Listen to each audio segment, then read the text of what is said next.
जय बद्री केदारनाथ दोस्तों, बहुत बहुत स्वागत है आप लोगों का मेरे एक और यूट्यूब वीडियो पे। तो दोस्तों, जैसा कि आप जानते हैं कि आज 16 मार्च हो चुकी है और पिछले 2 दिन तो छुट्टी थी, तो म्यूचुअल फंड पोर्टफोलियो में कोई अपडेट नहीं हुआ है।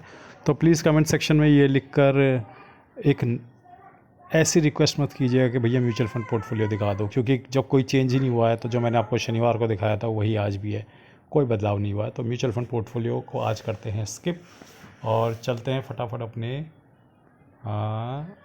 फिनवेशा प्लेटफॉर्म पे, शून्य प्लेटफॉर्म पे। इसमें दिखाते हैं कि आज क्या क्या हुआ है। तो मोतीलाल ओसवाल हेल्थ में 246 रुपये उड़ गए हैं, शरिया बीज में 30 रुपये का गेन हुआ है, ई मल्टी एफ QTF में 102 रुपये उड़ गए, स्मॉल कैप में 130 रुपये उड़ गए। ये आज भी उड़ रहे हैं, ऐसा क्यों हुआ है पता समझ में नहीं आया। रियल्टी ETF में 561 उड़ गए, इरकॉन में 210 उड़े, सेंसेक्स में 78 रुपये का गेन हुआ है, FMCG में 310 का, टॉप 10 एडिटिव में 139 का, जीनस पावर में 69 का लॉस, निफ्टी बीज में 161 का गेन, टाटा मोटर्स में 28 का लॉस, मिड स्मॉल ETF में 42 का लॉस, इंडस्ट्रियल बैंक में 308 का गेन और रिलायंस में 820 रुपये का गेन हुआ है और लगभग 516 रुपये का गेन आज हुआ है, 0.14%। तो दोस्तों, काफ़ी लोग मुझे बहुत दिन से कमेंट करते रहते थे कि भैया आप गोल्ड क्यों नहीं ले रहे, किस दिन का इंतज़ार कर रहे हो। तो मैं इंतज़ार कर रहा था कि गोल्ड थोड़ा क्रैश हो जाए। आज 2.5% गोल्ड क्रैश हुआ, तो मैंने फाइनली टाटा गोल्ड ETF ले लिया है। वही ETF लिया है जो मैं आप लोगों को रिकमेंड भी करता था। तो ऐसा नहीं है कि आप लोगों को कुछ अलग रिकमेंड करता था और ख़ुद कुछ अलग ले लिया। तो टाटा गोल्ड ETF पे आज 5,000 रुपये की बाइंग करी है और छोटी सी छोटी पोजीशन बनानी शुरू कर दी है। जब तक डॉलर स्ट्रांग होता रहेगा, ध्यान से सुनना, जब तक डॉलर स्ट्रांग होता रहेगा गोल्ड गिरता रहेगा। मुझे नहीं पता कि डॉलर कब तक स्ट्रांग होगा, लेकिन अच्छा खासा 15-16% डाउन गोल्ड मिल रहा है अपनी वैल्यूएशन टॉप हाई से। तो 15-16% डाउन है, तो मैंने पोजीशन बनानी शुरू कर दी है। यहाँ से 4-5% और डाउन जा सकता है, क्योंकि यहाँ से डॉलर 4-5% ऊपर जा सकता है। तो डॉलर 4-5% ऊपर जाएगा तो यहाँ से गोल्ड भी 4-5% क्रैश हो जाएगा और लगभग बेस बनाएगा गोल्ड जो है अपने टॉप से 20% नीचे। तो अभी से मैंने थोड़ा थोड़ा पोजीशन बनानी शुरू कर दी है और धीरे धीरे मैं गोल्ड ETF को अपने पोर्टफोलियो में भर रहा हूँ। इसको एज अ हेज इस्तेमाल करना है भविष्य के लिए, ताकि कभी इक्विटीज़ में फॉल आता है तो यहाँ पे ये गोल्ड जो है होल्ड करके अब पोर्टफोलियो को मुझे एक हेज प्रोवाइड करे। बाकी आगे देखते हैं कि ओवरऑल क्या स्थिति है। ओवरऑल आप देख सकते हैं कि 4,15,000 इन्वेस्टेड वैल्यू है, 3,60,000 करंट वैल्यू है। और देखते हैं कोई शेयर या ETF प्रॉफिट में। रिलायंस प्रॉफिट में 1,200 रुपये के इस वक्त। बाकी सारे ETF अभी नुकसान में ही है, तो बहुत ज़्यादा नीचे नहीं है, 2, 4, 5, 6, 7, 8। तो एक बार रिकवरी होगी तो सब रिकवर हो जाएंगे। लेकिन गड़बड़ हुई है रियल्टी ETF में, ये ज़्यादा गिर गया, बहुत ज़्यादा गिर गया बल्कि।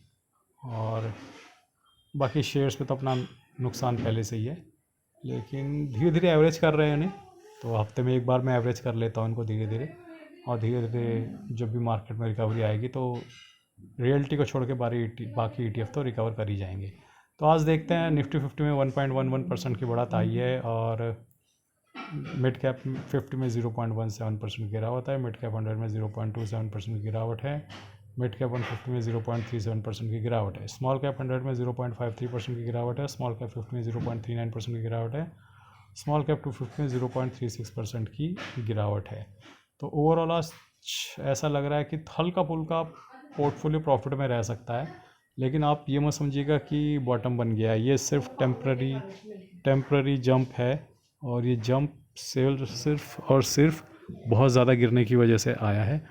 अब दोबारा से यहाँ से कल मुझे ऐसा लगता है गिरावट शुरू हो जाएगी, क्योंकि कल एक्सपायरी भी है। इंडेक्स मैंने जो है, जैसा कि आप देख ही रहे हैं, स्मॉल कैप और मिड कैप ब्रॉडर मार्केट में तो गिरावट लगातार जारी है। तो ब्रॉडर मार्केट में गिरावट जारी है, खाली इंडेक्स को मैनेज करके ऊपर लाया गया है और इंडेक्स मैनेज किया गया है रिलायंस के थ्रू।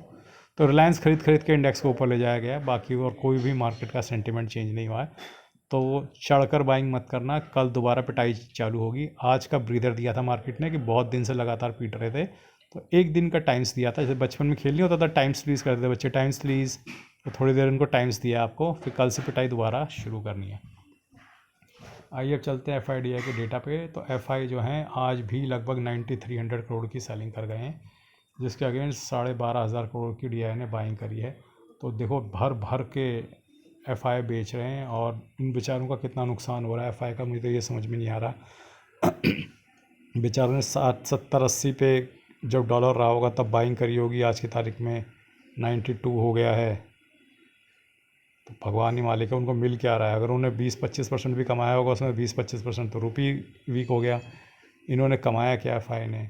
तो इनकी स्थिति बहुत ख़राब है एफआई की भी। मतलब आप अपनी मार्केट की अपनी स्थिति के बारे में सोच रहे हो, लेकिन इनकी स्थिति का आप ऐसा समझो कि बेचारों ने 70 पे ख़रीदी होगी डॉलर, फिर इंडियन मार्केट में निवेश किया होगा।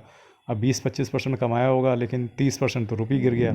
वो 20-70 से 92 आ गया। तो इन्होंने कमाया क्या? ये तो बेचारे पैनिक में बेच के जा रहे हैं और माल सस्ता बेच रहे हैं अलग। तो बेचारे कुछ भी नहीं कमा पा रहे हो। तो और उनके चक्कर में हमारी भी पिटाई हो रही है और बाकी सबकी पिटाई हो रही है, जैसा कि आपको पता है। तो आज ज़्यादा अपडेट नहीं है, क्योंकि म्यूचुअल फंड पोर्टफोलियो में तो कोई अपडेट नहीं हुआ है। बाकी आप अपनी लगातार SIP चलाते रहिएगा, ठीक है। कोई भी एडवेंचर करने की ज़रूरत नहीं है, कोई बढ़ चढ़ के ख़रीदने की ज़रूरत नहीं है। कहीं आज के बाइंग को आप ट्रेंड रिवर्सल समझ लो, ऐसा कोई ट्रेंड रिवर्सल नहीं हुआ है, ठीक है। जंग अभी भी जारी है, मिसाइलें अभी भी फेंकी जा रही हैं और ख़तरा अभी भी बरकरार है। निफ्टी अभी भी 22,000 की तरफ जा रहा है शॉर्ट, और उसमें कोई भी मुझे रुकावट फ़िलहाल नज़र नहीं आ रही है। बाकी मैंने कुछ फ्लिपकार्ट के लिंक्स दे रखे हैं वीडियो में। अगर आप अपने मोबाइल स्क्रीन पर टैप करेंगे तो लेफ्ट साइड बॉटम पे आपको लिंक्स मिल जाएंगे। उन लिंक्स के थ्रू आप फ्लिपकार्ट पे जाके कुछ भी शॉपिंग कर सकते हैं। आज के लिए बस इतना ही। धन्यवाद, गुड बाय, जय बद्री केदार।